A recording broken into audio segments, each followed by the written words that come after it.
Hello everyone and welcome back to the Great Book of Grudges. My name is Nathan and I'm not gonna lie, I actually forgot to do this series shortly after Thrones of Decay release, so we might as well jump into it now. As you see, the roster for Nurgle is in a pretty good spot. It's gotten quite a decent amount of new units when Thrones of Decay came out, but there's still some stuff missing, and really, there is the theory that we might see some more Nurgle content in the future, due to this very heavily rumoured End Times DLC being the final one for the series before they start moving on to the next game.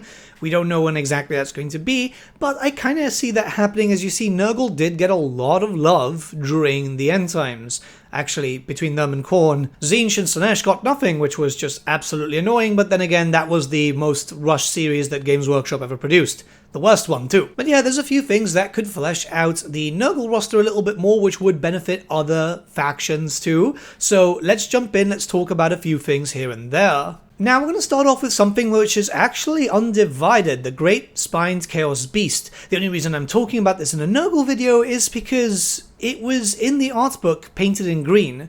Usually these do vary depending on how you paint them up and sort them out, so it was very much expected that this was going to be in the Nurgle roster. Now this isn't a deal breaker, at the end of the day it's not that interesting, but what it is essentially just a gigantic Chaos Warhound in terms of that. Yep, I mean the lore literally says it's a similar thing to a Chaos Warhound, only grown to insane proportions. Essentially it moves incredibly fast and just does a lot of damage. It's one of these big kind of creatures. Think of it very similar to that maybe of a Stonehorn in terms of damage wise, but faster, much faster. Now I can see why Creative Assembly decided not to add this in Thrones of Decay. The Toad Dragon is another big entity and it kinda takes that spot. Now it would be nice to see this before the series ends up being completed. Whether it ends up being for Nurgle or for another faction, we'll never know, but the intention originally was for Nurgle and that's very clear. The main thing is, I mean, Chaos had such really cool stuff in Forge World. It would be a shame not to get it. There's so many things. Like, I imagine the gigantic Chaos Spawn, another creature that we'll be talking about in the future, is going to happen, but it's going to be there for Slaanesh. The Chariot of Nurgle is also something missing, and I would say that this one isn't really needed. So what it is Plaguebearers on a chariot pulled by beasts of Nurgle. Essentially being a very slow moving chariot, but very durable. Probably one of the most durable chariots that you could see. This came out in Storm of Chaos, and naturally it didn't really fit with Thrones of Decay, because Thrones of Decay is very centered around mortals, and to be honest, I don't see the point of a slow moving chariot. I'll be honest with you. Like, it could be cool as one of these one-off free units, but even then I just don't see too much here. Maybe you guys could see the value in this creature though. And finally, for the demonic style units, there is the Plague Rider. So this was in the Storm of Chaos once again, where a lot of kit bashes were done. Essentially, again, Plaguebearer on a Beast of Nurgle. Not something too big considering now that we have Pox Riders and so on. We've got the Toads, but it's still a missing unit, so we do have to talk about it here.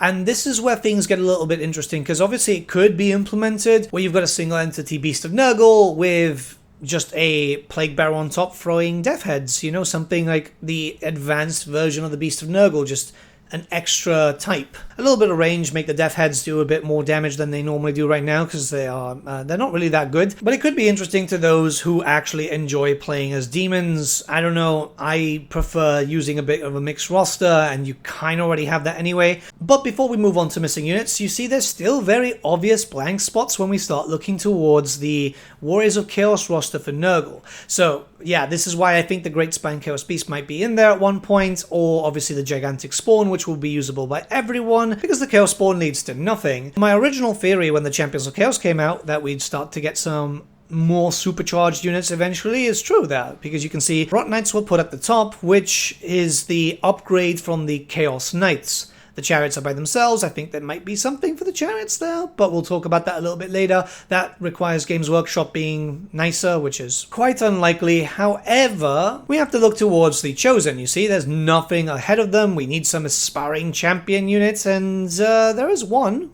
So if we do get this hypothetical End Times DLC, it only makes sense to add in the Putrid Blightkings. These would pretty much be the aspiring champions for the Nurgle warriors. And the great thing about this is there's multiple variants. So when it comes to Chosen, you've got the Chosen with hand weapon and shield, and you also have the Great Weapon, which is the main weapon for Nurgle. Here you could have the same. You could have them with hand weapon and shields, you can have them with great weapons, and I imagine that the additional hand weapon variant could also be used too. That gives you 3 different variants, and it gives you some heavy anti-armor, you've got some proper tanks, like really strong tanks, and then finally a anti-infantry unit. Obviously these guys would be in groups of 16 I think is the aspiring champions right now, and I imagine that this would probably be the same because they're supposed to be like the best of the best when it comes to Nurgle's foot troops. This would also mean that everyone would finally get the fat Chaos Warriors of Nurgle that they always wanted, to be honest, myself too, and they are some of the best models that were ever produced for Warhammer Fantasy.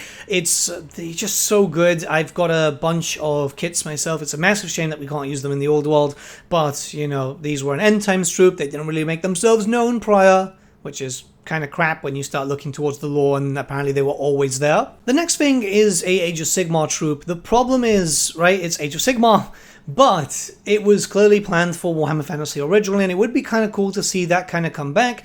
It's a different IP, but it's only a different IP when Games Workshop wanted, and considering that we have Age of Sigmar stuff in terms of the unique looks for certain demons, I don't think that this is completely out of the question. Having flyers, which are Blightkings, right? You'd have very small entities about them, and just have them there. It would be kind of cool to see a flying heavy troop for Nurgle. It would fill out the roster quite nicely, and I know, it's not CA's choice here, I know. Here's hoping that Games Workshop pull a finger out and actually to go, hey, you know, if we put these in, people might be interested in buying them and painting them up. Or if Games Workshop want to do something really interesting, which would make me completely forget about the flyers, we could bring in the Pox Mammoths. So Pox Mammoths were introduced during the End Times as a series of 3 different characters. Now I don't imagine that we'd get these 3 different characters anyway, mostly because I think if we're going to get a End Times DLC, it's going to focus very heavily on the Glottkin, because that's something that would be massive and oh my god, look at this type of situation. So yeah, why not introduce these as mounts, right? Mounted units after the chariots themselves, a group of 3 heavy hitters, kind of fast moving with a spit on them too. It'd definitely be kind of cool to see these as a generic unit. I have no idea what they're doing with them in Age of Sigmar, to be honest, but then again, the Chaos factions have generally been kind of ignored. They get something and then it's like, oh yeah, they're there in the corner. Hell, they could even introduce the Pox Mammoths as mount options for the characters, so you've got the horse, the chariot, the war shrine, depending if it's a caster or not, the rot beast, and then a Pox Mammoth to have something really, really cool. Because I'm still kind of disappointed that we're not getting the flyer mount. Even though that was featured in artwork, it would be kind of cool just to see these big beasties. Monstrous mounts are always kind of cool, and the rot beast itself is amazing, don't get me wrong, I love it. It's such a good mount. But more is always better, and I would absolutely adore these things. I'm not really too into Nurgle, but I've been playing it a lot thanks to the whole Tamacon situation and the rework, so it would just be kind of cool. I don't know, maybe that's just me. But that's it for units, and now we have to start talking about some characters. So we're going to start off with talking about a possible legendary hero, because it might interest you to know that, yeah, Nurgle doesn't really have one. Yeah, Kha'Zix is a thing, but he is attached to Tamacon and Tamacon alone because of the whole mechanic, so we have to get a generic one. I mean, well, not generic, it's still a named hero, but, you know. Chaos already has a lot of legendary heroes, but there's not really a demon that they could have, so it could be a mortal, and there's 2 options. Valnir the Reaper on the left. This is a very heavy melee trooper, which has quite a few interesting things about him. Obviously, the Gatherer of Souls is his flail, which is able to send people to the realm of chaos, the realm of Nurgle, as they get killed in reality's sake. He spreads the brain fever, which essentially makes maggots spawn inside people's heads, makes them go insane. If they survive, most of them end up dying.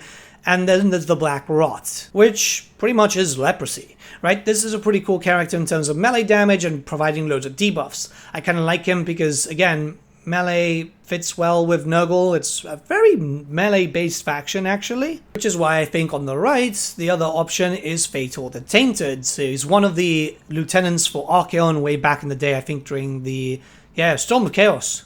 Good god, the Storm of Chaos campaign was just amazing. But yeah, very basic. I mean, great weapon. Maybe he could buff up Chaos Warriors. It could be kind of interesting. At the end of the day, it would be nice to get all the lieutenants for Archaon and have them usable by their respective god-based factions too. There definitely has to be a generic legendary hero which isn't just attached to one character specifically. Yes, you can confederate Tamokon and get your hands on Kha'Zix, who is extremely powerful. Cavalry-based armies with him are absolutely insane.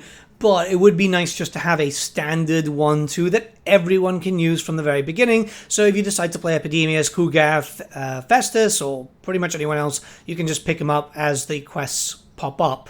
And if we do get an End Times DLC, there's only one character, well, characters, which would be the paid characters. That would be the Glottkin. So it's 3 characters in one. These are 3 brothers known as Otto, Ephrak, and Gorek. Now they are a package deal and should be treated as such, where you have the 3 brothers and yeah, you've got a bit of everything. So one of them is a melee fighter, the other one is a spellcaster, and the other one is just a monstrous mount. It's kind of like having the ultimate character, because it's all 3 of them together, putting their stats together and making them pretty damn strong. Otto is the basic fighter, Ephrak is the spellcaster with, I'm assuming, the Law of Nurgle and the Law of Death. It would be nice if he had access to both. And then the big boy is essentially just a Chaos Spawn, a colossal Chaos Spawn.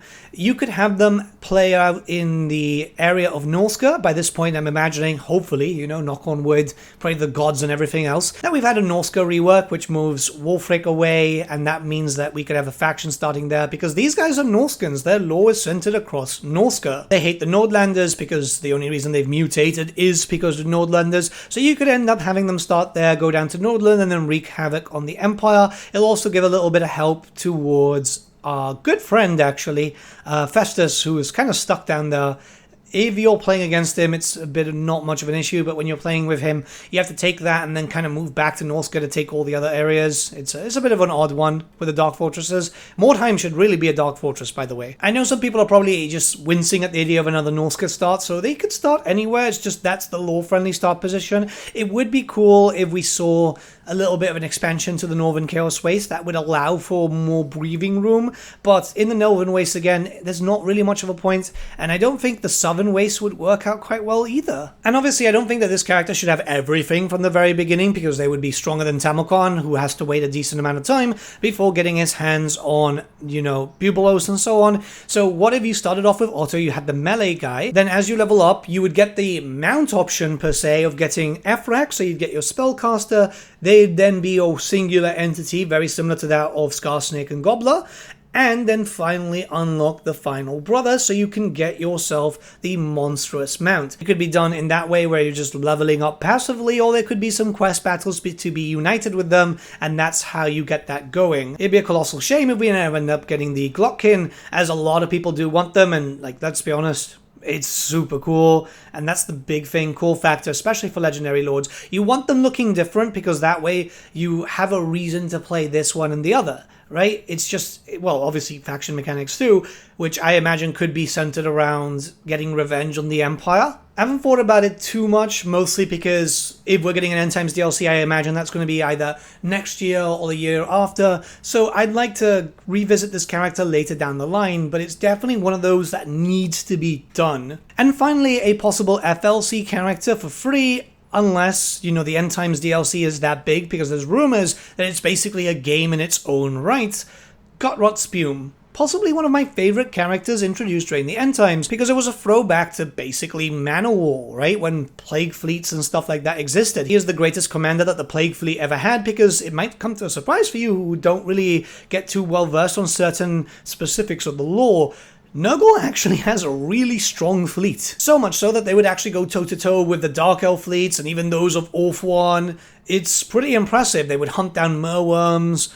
So yeah, I think that this would be kind of cool to see as a character as a pseudo-horde, which worked as a pirate faction, right? It would be kind of interesting to see that, because, again, we finally started seeing the pseudo-horde stuff come back. Malachi obviously has that. It's about time that Creative Assembly remembered that that was a thing. It also means the character could be starting off in the sea rather than starting off in a settlement, and then you could just decide where to go. Now, this would mean that Nurgle would have 5 legendary characters, which is right now a lot more than we have for the other races. Tzeentch only having 2. It's one of these things where I don't think it needs to synergize. It doesn't have to be symmetrical within all the other factions. And you never know, we could see an introduction of Egrim Van Horseman during an End Times DLC. It'd be great if it was just like, finish everything off, be done with it, introduce a bunch of characters, have a lot of things going for it. At the end of the day, it's going to depend on how much this game has of a lifespan. We've heard those rumors that right now there's only 4 to 6 DLCs, but it could be increased if there's enough player demand and there's enough player profit. There's been some talk about maybe Thrones of Decay didn't make that much money despite selling a lot, and that could be linked up to the fact that it was delayed because production costs and so on. That still comes into effect.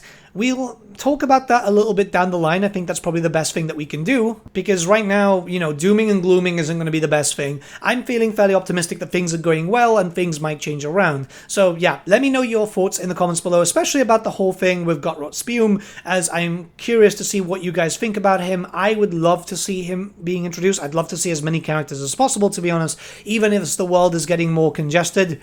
Hint, hint, CA, open up Ind and Koresh for minor factions and other factions that aren't Ind and Koresh. Other than that, there's a few more videos that we need to do with regards to this, so don't you worry, because we have to talk about the Dwarfs and the Empire. The Empire one, I think, is going to be fairly large. And yeah, if you're new here, might I suggest subscribing? You know, it doesn't really cost you anything. It just helps the channel grow a little bit more. We're getting close to 100,000 subscribers. It would be great to see that happening. This year would be awesome, just because... why not, right? It would be kind of cool. But yeah, have a great day, everyone, and I'll see you all again very, very soon. I'm not sure if I'm going to be streaming today, but if I will be, I'll be on twitch.tv/thegreatbookofgrudges, as we're going to be playing some Age of Reckoning, you know, the old school Warhammer Fantasy MMO. There's a private server, and it's run really well. They add in new content. There'll be a video on that very, very soon. See ya!